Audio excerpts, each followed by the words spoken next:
नौकरी, मजबूरी या शौक, सीधी सादी सी रोली की शादी सिड से तय होती है। शादी के बाद तुम नौकरी करना चाहोगी? नहीं नहीं, बिल्कुल नहीं। वैसे मैं ये नहीं कहती कि नौकरी करना ठीक नहीं है, लेकिन पर्सनली मैं ये सोचती हूँ कि मैं गृहिणी बनूंगी। हाँ हाँ, क्यों नहीं। गृहिणी बनना भी आसान नहीं है। एक सफल परिवार चलाना किसी देश को चलाने जितना ही कठिन है। रोली को सिड का साथ और बात दोनों अच्छी लगती है, और फिर वो दिन भी आ जाता है जब दोनों की शादी हो जाती है। शादी के बाद ये क्या, सारा दिन किचन कपड़े और चार दीवारों के आगे पीछे घूमती रहती है। जा बाहर निकल कर देख, कितनी स्मार्ट लगती हैं वो औरतें जो नौकरी करती है। हाँ, अच्छी तो लगती है सासू माँ, लेकिन मैं नौकरी नहीं कर सकती। मेरा मन घर के कामों में ही लगता है। अरे मेरी बेटी तो कमाती है, अपने को फिट भी रखती है और सास को भी खूब शॉपिंग करवाती है। अच्छी बात है ना सासू माँ। मैं तो जो है उसी में संतोष मान लेती हूँ। बरकत होनी होगी तो इसी में भी हो जाएगी। ये बोलकर रोली चली जाती है। एक दिन सास की सहेली घर आती है, जहाँ रोली उन्हें चाय के साथ कई तरह के पकवान बनाकर खिलाती है। अरे वाह, तेरी बहू तो बहुत गुणी है। कितना सब बनाकर ले आई। मेरी वाली तो ऑफिस से आकर 2 रोटी ही सेक दे तो समझो एहसान कर दिया। अरे ऐसा ना बोल। तेरे घर में 2 कार, 4 मंजिला मकान, और तेरे लिए जो वो अपने पैसे से साड़ी लाती है वो भी तो कितनी कीमती होती है। अरे मेरी वाली तो बस सारा दिन इन्हीं 2 कमरों को ताजमहल बनाने में लगी रहती है। सहेली चली जाती है। कुछ समय बाद रोली को एक सुंदर सी बेटी होती है। अरे क्या सारा दिन उस बच्चे में लगी रहती है। माँ, मुझे ना 1 मिनट भी छोड़ने का मन नहीं करता। देखिए ना, कितनी प्यारी है।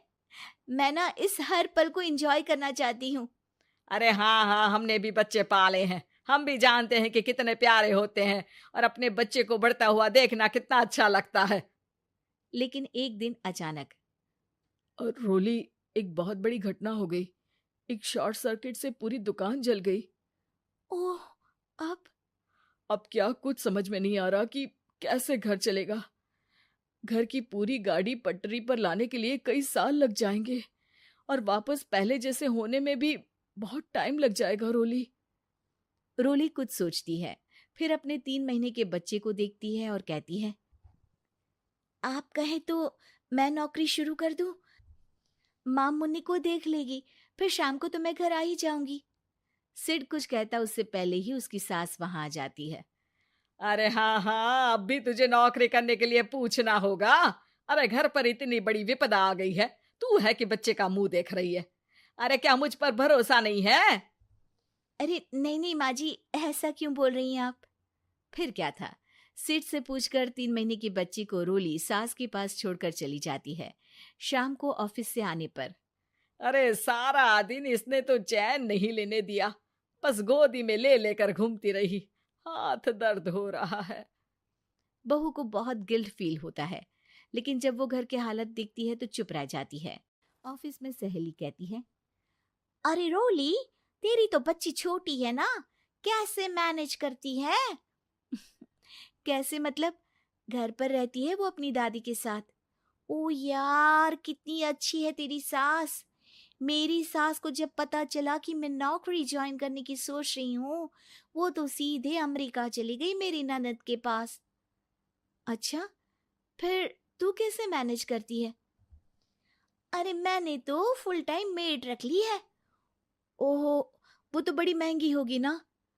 हाँ यार, लेकिन कमाई भी तो हो रही है ना। यार, मैं तो कभी अपना बच्चा इनके मम्मी पापा के पास ना छोड़ू। प्यार दुलार में खराब कर देते हैं ये दादा दादी बच्चे को। नहीं नहीं, मुझे अपनी सास पर पूरा विश्वास है। जो मेरे पति को इतनी अच्छी शिक्षा के साथ बड़ा कर सकती हैं, वो मेरी बच्ची को कभी नहीं बिगाड़ेगी।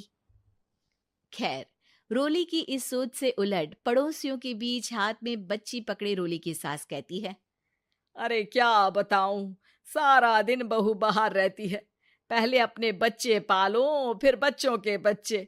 अरे अपना जीवन तो कुछ रहा ही नहीं। अरे नहाने भी जाती हूं ना तो इसे साथ रखती हूँ, कल को कहीं गिर गई या चोट लग गई तो बहू तो हमारी खाल उखाड़ लेगी ना। अरे ऐसा भी क्या डरना बहू से, नौकरी थोड़ी की है उसकी। अब क्या बताऊं, पढ़ी लिखी लड़कियां हैं आजकल की। चलो चलती हूँ, सब्जी बनाने का वक्त हो गया है।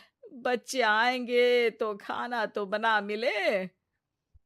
सास ये बोलकर वहां से चली जाती है कि तभी रोली ऑफिस से घर पहुंचती है।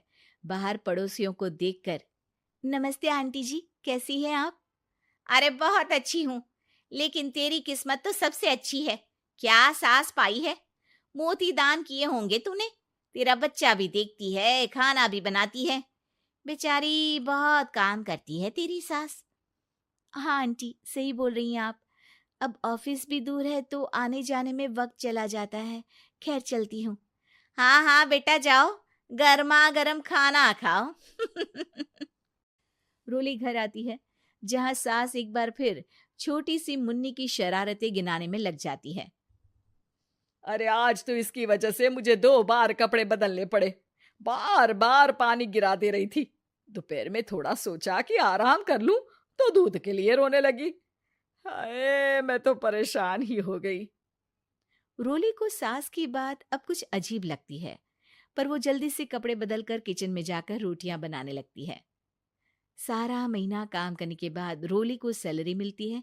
वो पैसे लेकर सीधे सास के पास जाती है। माँ जी, ये मेरी सैलरी। आपने हर कदम में इस घर का साथ दिया। मैं नौकरी करने के पक्ष में नहीं थी। मैं तो अपने बच्चे को बढ़ता देखना चाहती थी। मैं थोड़े में भी खुशी थी। कभी मैंने आपको किचन में पैर नहीं रखने दिया था। घर की मुसीबत नहीं आती तो मैं कभी इन जिम्मेदारियों को आप पर पड़ने नहीं देती। अब सास समझ चुकी थी कि उसकी गलती कहाँ है। हाथ में पैसे देखकर कहती है, मैं पढ़ी लिखी नहीं थी तो पति ने भी कभी पैसे हाथ में नहीं रखे। बेटे ने भी गल्ला संभाला, लेकिन तूने मुझे समझा।